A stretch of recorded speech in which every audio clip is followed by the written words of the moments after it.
Año 1892.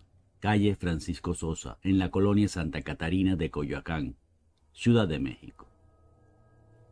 Cerca de la medianoche, Guadalupe García se dispone a dormir.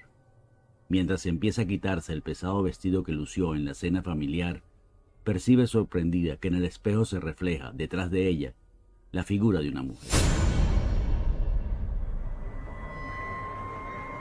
Aterrorizada, voltea de inmediato, pero detrás de ella no hay nadie. Poco después, oye unos pasos fuera de su cuarto.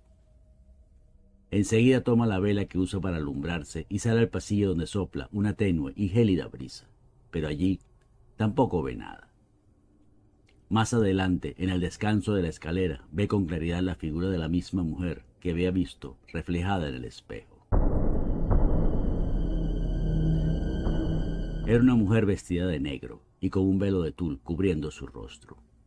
Un instante después, la aparición termina de bajar las escaleras y justo en ese momento, la vela que Guadalupe llevaba en su mano se apagó, dejándola en total oscuridad.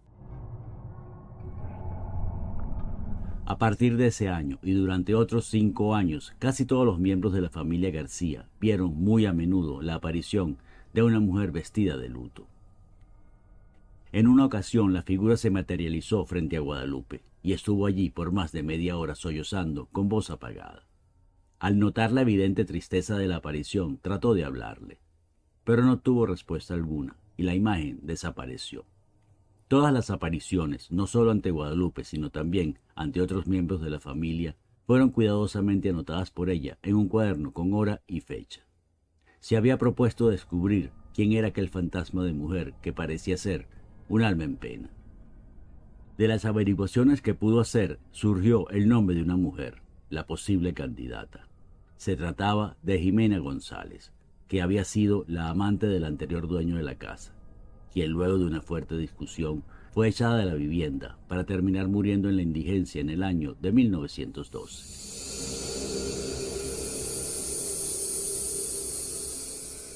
Según se cuenta, la mujer dejó de aparecer en la casa a partir de que el señor García solicitara a la iglesia una limpieza, luego de comprobar que otros familiares y visitantes empezaron a ver la aparición. El asunto llegó a tomar tal trascendencia que algunas sociedades psíquicas, muy en boga en la época, se interesaron en estudiar el fenómeno. Pero la falta de pruebas y la ausencia de apariciones hicieron que decayera el interés en el caso y que quedara en el olvido, hasta el año 1958, cuando sucedió algo perturbador. Cierto hombre que vivía a pocas casas de donde estuvo la mansión de los García despertó en medio de la noche viendo a los pies de su cama la imagen de una mujer vestida de negro con una malla de tul cubriendo su cara, mientras sollozaba con voz apagada. Aterrorizado por semejante sorpresa, aquel hombre salió corriendo de la habitación. Regresó poco después con unos vecinos y la policía, pero allí no había nadie. Lo más curioso e inquietante es que la descripción que daba de la aparición coincidía con aquel fantasma de apariencia femenina que moraba en la casa de los García. Aún más extraño era el hecho de que aquel hombre nunca había escuchado hablar del fantasma de la casa de los García, y tampoco le interesaban los fenómenos paranormales a los que calificaba como alimento para ignorantes. Su escepticismo fue puesto a prueba infinidad de veces, ya que el fantasma se le aparecía con mucha frecuencia. Tanto así que a un incrédulo aceptó que un cura hiciera una limpieza de su casa y esparciera por ella agua bendita.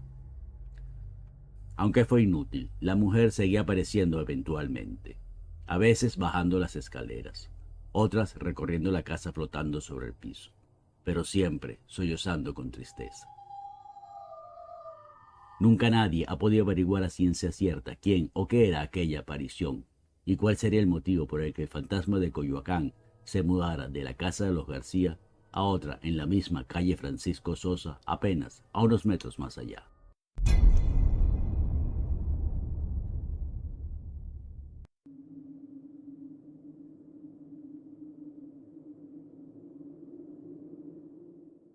Trabajé más de 30 años en un cementerio. Durante ese tiempo realicé varias labores. Fui jardinero, obrero de limpieza, cavador de tumbas y sepulturero. Todos ellos me parecieron trabajos, digamos, normales, aunque para el común de la gente cualquier trabajo que se realice en un cementerio siempre va envuelto en un halo de miedo y misterio. Contrario a lo que pueda pensar mucha gente, los cementerios son lugares tranquilos donde se respira paz. Donde yo trabajaba había un silencio que yo encontraba tranquilizador y que solo era interrumpido de vez en cuando por el canto de algún pájaro. Para un hombre como yo, tan poco sociable, era el trabajo perfecto. Había tristeza, sí, pero una vez que aprendías a sobrellevarlo, aún esa tristeza te terminaba pareciendo parte del trabajo. Los 30 años que trabajé en el cementerio fueron bastante buenos para mí, excepto dos. Los 2 años que trabajé en la zona de nichos. Esos fueron tiempos terribles. Tal vez la mayoría no lo sepa. Los nichos se rentan por un tiempo determinado. En promedio suele ser entre 5 y 10 años. Pasado ese tiempo toca abrir la sepultura y disponer del cadáver que por lo general se crema. Durante esos años vi cosas verdaderamente horribles. En los nichos, el proceso de descomposición de un cadáver es más lento. Fueron cientos las veces que me tocó lidiar con carne a medio podrir, aún pegada a los huesos, con órganos gelatinosos y con otros fluidos que no voy a describir para no revolverles el estómago. Pero habían cosas aún más terribles. Y sé que algunos ya deben estar pensando en las personas enterradas vivas. ¿Qué si las hubo? Era espantoso ver cómo los ataúdes tenían marcas de arañazos hechos con las uñas. Y esas uñas, regadas por el fondo del féretro, donde iban a parar después del afán desesperado por salir. Era doloroso ver las posiciones antinaturales en las que se encontraban los cuerpos como resultado del vano esfuerzo por tratar de salir. Hubo casos en los que algunos cadáveres estaban poco descompuestos. En ellos aún se podía ver la expresión de desesperación y terror en sus rostros. A ninguna de estas cosas me pude acostumbrar jamás.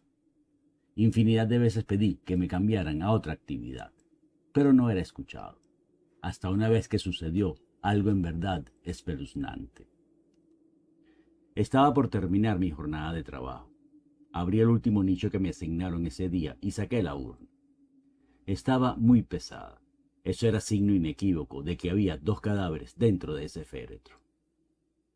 Ya sabía lo que me esperaba. Debía llamar a la policía, notificarlo y esperar a que llegaran. Eso podía significar estar allí 4 o 5 horas hasta que llegaran los forenses. En ese cementerio, las mafias de la ciudad solían deshacerse de los cadáveres de sus enemigos. Cientos de crímenes quedaron impunes, pues al encontrar esos muertos en avanzado estado de descomposición, se hacía difícil la identificación, y cualquier prueba que se pudiera encontrar ya se había degenerado a tal punto que la hacía inútil. Cuando esto sucedía yo hacía siempre lo mismo. Dejaba la urna en el piso y me alejaba lo más posible, sin perderla de vista, que según las reglas del cementerio era mi responsabilidad.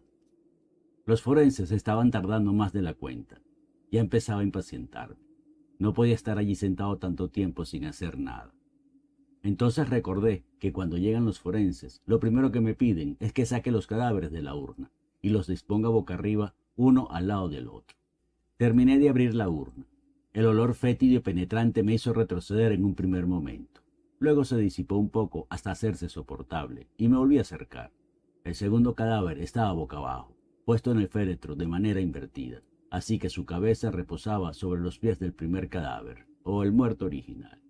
Menos mal que los 2 cadáveres estaban bastante descompuestos. Eso me facilitó las cosas a la hora de sacarlos. Aparte de uno que otro hueso que se desprendió mientras los moví, todo salió bastante bien. Cuando dispuse del segundo cadáver, noté que tenía un papel adherido a la cara. En ese momento no le presté mayor atención. Pero una vez terminado mi trabajo me pude fijar mejor, y noté que no era un papel normal. En aquel momento pensé que se parecía a los mapas del tesoro que se veían en las películas. Hasta me causó gracia. Pero después de mirarlo un rato me di cuenta que tenía algo escrito o dibujado. Definitivamente no era un mapa. Supuse que era algo con lo que no debía meterme. Tal vez serviría a los policías de prueba o pista. Pero el papel ya había despertado en mí la curiosidad. Por más que intentaba ver hacia otra parte, mi vista inevitablemente volvía al papel. Era como si ejerciera en mí una fuerza de atracción. Al final cedí. Levanté el papel con el mayor de los cuidados, tratando de que no se rompiera algún pedazo y se quedara pegado a la cara, pero a la vez de que no se desprendiera un pedazo de carne que se quedara pegado al papel. Para mi sorpresa, el papel salió entero y con facilidad. Pero eso no fue lo más sorprendente. Cuando terminé de desprender el papel, pude ver la cara del tipo.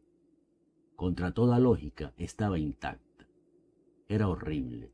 Sus facciones eran toscas y algo deformes. Su cara redonda parecía desproporcionadamente más grande que su cuerpo.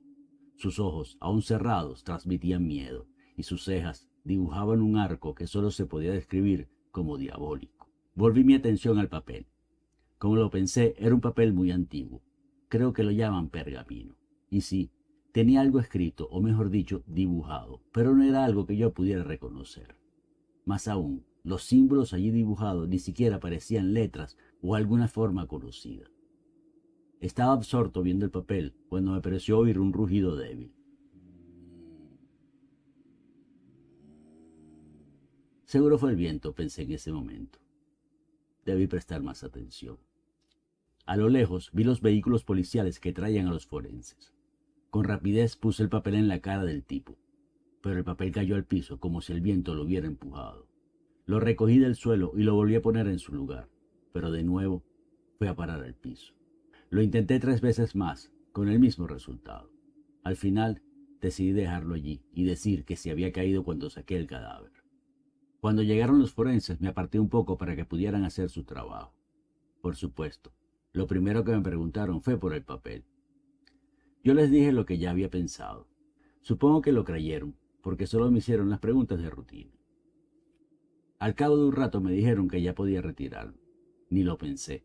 Tomé mis herramientas y emprendí el camino hacia el galpón de trabajo donde entregaría las herramientas y daría mi informe de lo sucedido. Habría recorrido más o menos la mitad del camino cuando escuché un sonido proveniente de la zona de nichos.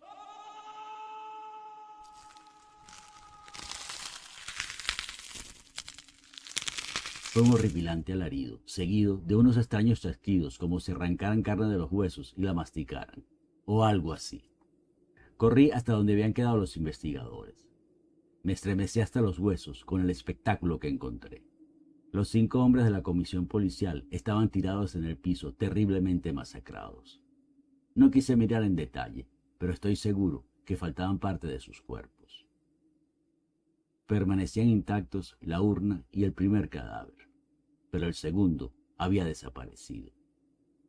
En un primer momento pensé que alguien se lo habría llevado, pero detrás de unos arbustos vi un extraño movimiento que llamó mi atención. Cuando miré bien, un escalofrío recorrió todo mi cuerpo, haciéndome estremecer. El segundo cadáver estaba torpemente escondido entre los matorrales. Tenía la mirada fija en mí. De inmediato empecé una desesperada carrera hacia el galpón con la intención de buscar ayuda, o en todo caso, de esconderme allá. Detrás de mí sentía los torpes pasos del muerto revivido que me seguían de cerca. Logré llegar al galpón. Cerré la puerta con una gran tranca de madera.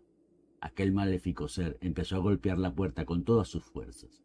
Desde adentro yo podía ver cómo la tranca de madera se estremecía y crujía con cada embestida de aquel ser. Creo que en algún momento empecé a llorar del miedo. Pero, luego de un rato, todo quedó quieto. Se hizo un silencio profundo. Estaba seguro que aquel ente estaba parado afuera esperando que yo saliera. Creo que esperé cerca de 1 hora. Entonces, con mucho cuidado, me asomé por una de las ventanas. Desde allí vi al muerto revivido, tirado inmóvil en el suelo, y aquel papel que yo le había quitado estaba adherido a su cara. A su lado había un hombre alto y corpulento, de cabello negro largo hasta los hombros, una barba espesa y una piel curtida, como si hubiera vivido las más increíbles aventuras. Estaba vestido como un motociclista, con una chaqueta negra de cuero, una camiseta blanca, unos jeans raídos y desgastados y unas botas altas hasta la mitad de la pantorrilla. Mientras veía sorprendido la escena, aquel corpulento hombre giró a verme, y allí sucedió otro hecho tan inexplicable como los anteriores. Sin abrir la boca, pude escuchar su voz mientras me decía: «Puedes salir de allí, ya pasó el peligro, pero por favor, no te metas con las cosas que no conoces». Cuando salí del galpón, el hombre ya se había ido. El ente estaba tirado en el piso. Sentí la responsabilidad de disponer del cuerpo de aquel ser. Entonces tomé una carretilla, un pico y una pala y un saco donde venía el abono que usábamos para la grama. Monté al ente en la carretilla. Lo llevé al lugar más apartado del cementerio. Abrí un hoyo profundo, el doble de lo normal. Metí al ser dentro del saco, lo tiré dentro del hoyo y lo volví a cubrir con tierra. Espero que ese monstruo haya quedado allí para siempre y nunca nadie lo saque de su nueva tumba. Al día siguiente fui directo a la oficina con mi renuncia en la mano. Mi jefe, quien me tenía en alta estima, no la aceptó y me reasignó a un trabajo de oficina donde estuve el resto de mis años de servicio. Por la actitud de mi jefe supuse que sabía algo, pero después de la experiencia que viví, no quise averiguarlo. Hoy ya estoy retirado, pero de vez en cuando voy al cementerio y paso por el lugar donde enterré a aquel ser para verificar que aún esté allí.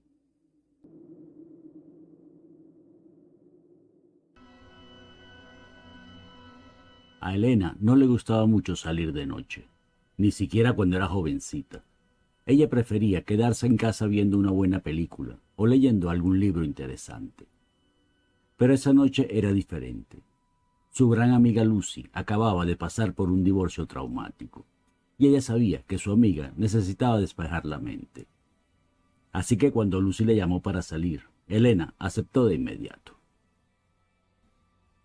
No tenía ningún plan específico, solo querían ir a algún lugar tranquilo, tomar un par de tragos y dejar que Lucy descargara su frustración. Y como dijo Elena antes de salir de casa, si hay que llorar, se llora. Luego de dar un par de vueltas por la ciudad, entraron a un bar. Les llamó la atención que tenía una terraza donde parecía haber un buen ambiente. Al entrar esas dos mujeres casi cuarentonas, bonitas y muy bien conservadas, enseguida llamaron la atención. Apenas se sentaron a la mesa, les llegó un par de tragos cortesía de dos caballeros al final de la barra. A los 5 minutos, dos más, provenientes de otros dos caballeros. Ellas rechazaron amablemente ambos avances. Querían estar a solas y conversar. Ambas pidieron una copa de prosecco, la bebida preferida de Lucy. Al recibirlas, brindaron y de inmediato comenzaron a hablar de sus asuntos, o mejor dicho, de los asuntos de Lucy. Habían tomado un par de copas cada una, cuando un mesonero puso junto a ellas una cubitera llena de hielo con una botella de la más fina champaña. ¿Y esto quién lo manda?, preguntó Elena. Un caballero que prefiere permanecer anónimo, respondió el mesonero. Siendo así, brindemos en nombre del desconocido, dijo alegremente Lucy. Mientras tomaban la champaña, trataban de adivinar quién se las habría enviado. Miraban a todos los hombres dentro del local, pero ninguno parecía ser el anónimo caballero. De hecho, los hombres que estaban en el local a esa hora ya tenían compañía. Así pasaron la noche sin enterarse quién les había enviado el costoso regalo. Se habían hecho las 4 de la mañana.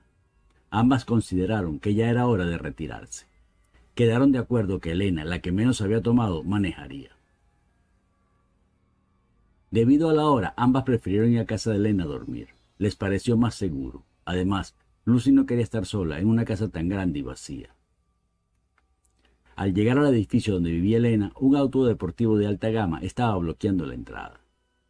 Apoyado en la puerta del conductor, un hombre alto y atlético, elegantemente vestido, las veía sonriendo. ¿Qué hace ese tipo allí bloqueando la puerta?, se preguntó Elena. Lucy, con una gran sonrisa en la boca, dijo: ese tipazo me puede bloquear todas las puertas que quiera. Se bajó del carro y fue a hablar con él. Elena se quedó dentro del auto esperando que Lucy le dijera al hombre que quitara su carro para ellas poder entrar. Pasaron más de 5 minutos, y en vez de quitar el carro, Lucy y el hombre hablaban alegremente. Elena tocó la corneta. Lucy y el hombre ni siquiera se inmutaron. Pasaron 5 minutos más. Cuando Elena se iba a bajar de su carro, Lucy caminó hacia ella y le dijo: Ángel dice que tenemos que irnos con él. ¿Cómo que tenemos que irnos con él? ¿Acaso perdiste la cordura? Del otro lado del carro se acercó el hombre. Se agachó hasta ponerse a la altura de la cara de Elena y le dijo: sí, Elena, esta noche tienen que venir conmigo. ¿Cómo sabe usted mi nombre? ¿Cómo sabe usted dónde vivo? Ya lo sabrás, Elena. Ahora móntate en mi carro para irnos. Sin explicarse por qué, Elena bajó del carro y se montó en el auto de aquel hombre. Algo la extrañó mucho. A pesar de ser un deportivo por dentro, era muy cómodo. Parecía ser más grande de lo que se veía por fuera. Apenas terminaron de montarse, el hombre puso en marcha el carro. Al arrancar, un fuerte sonido, como un golpe seguido de metales retorciéndose y vidrios estallando, sonó detrás de ellos. Elena quiso voltear a ver qué había pasado, pero aquel hombre le dijo que mirara hacia adelante, que todo estaba bien. Lucy iba en el asiento delantero bailando alegremente la música que sonaba dentro del vehículo. El hombre iba en silencio, concentrado en el camino. Elena, sentada atrás, le daba vueltas en la cabeza a una serie de preguntas. Para empezar, ¿qué hacían ellas allí con un completo extraño? ¿Por qué se habían montado en ese carro como si confiaran en él? ¿Por qué perdían la voluntad ante aquel hombre y hacían lo que él les decía? ¿Y para dónde iban? Sintió la mirada de aquel hombre que la veía por el retrovisor. Cuando lo miró, el hombre le preguntó: ¿disfrutaste la champaña? ¿Entonces fuiste tú quien la envió? ¿Cuál era tu intención? ¿Por qué nos esperaste en mi casa y no nos abordaste en el bar? ¿Cómo sabes nuestros nombres y dónde vivo? ¿Y para dónde vamos? El hombre sonrió y le dijo: es mi trabajo saberlo todo de la gente con la que tengo que relacionarme. En cuanto a dónde vamos, solo te puedo decir que cuando llegues entenderás que ya estamos allá. ¿Eres alguna clase de espía o un secuestrador? Nada de eso, Elena. Quédate tranquila. Ya falta poco para que todas tus preguntas tengan respuesta. Pero Elena insistía en sus preguntas. Otra cosa, ¿cómo es que te oigo con claridad a pesar de que la música está a todo volumen? Y Lucy, ¿ella también puede oírte? Ángel le respondió: quien me debe escuchar, me escucha. Lucy me escucha a ratos. Elena no podía parar de hacer preguntas. ¿Y por qué yo sí puedo escucharte todo el tiempo? Ángel suspiró y luego murmuró: ah, todos tienen tantas preguntas. Deberían recibir un manual con instrucciones. Eso facilitaría mi trabajo. A pesar de todas sus dudas, Elena sabía que de alguna manera debía estar allí. Así que permaneció en silencio por un rato hasta que se dio cuenta de algo. Entonces le dijo a Ángel: hemos pasado por aquí cientos de veces esta noche, o solo es mi imaginación. Hemos estado dando vueltas sin parar. Falta poco, Elena, muy poco.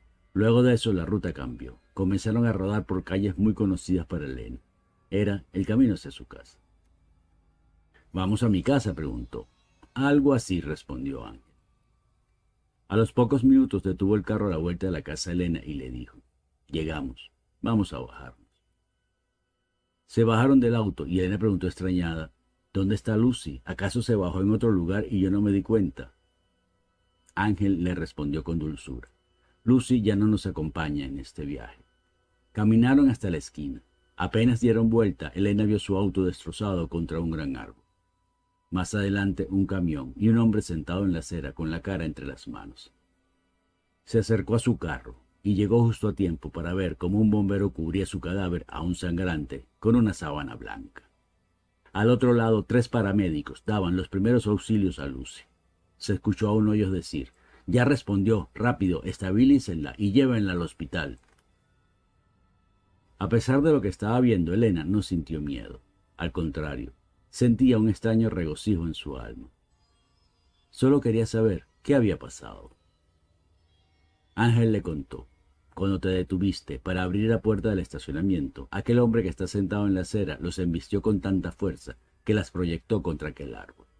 Estuvieron agonizando durante media hora, hasta que tú moriste, y Lucy se salvó. ¿Qué va a pasar con ella?, preguntó Elena. Eso no lo sé. Todo dependerá de las decisiones que tome, pero seguro estará bien. Elena hizo silencio por un instante y luego dijo: o sea, tú eres la muerte que vino a buscarme. Ángel sonrió y le respondió: no, ¿ves aquel zapato que está bajo tu auto? Era mío. Había salido a caminar y tu auto me golpeó. Yo morí al instante. Por eso sé lo que vamos a hacer. ¿Y tu auto deportivo acaso significa algo?, preguntó Elena. No, solo fue un gusto que me quería dar. Ahora, vamos, tenemos un largo viaje.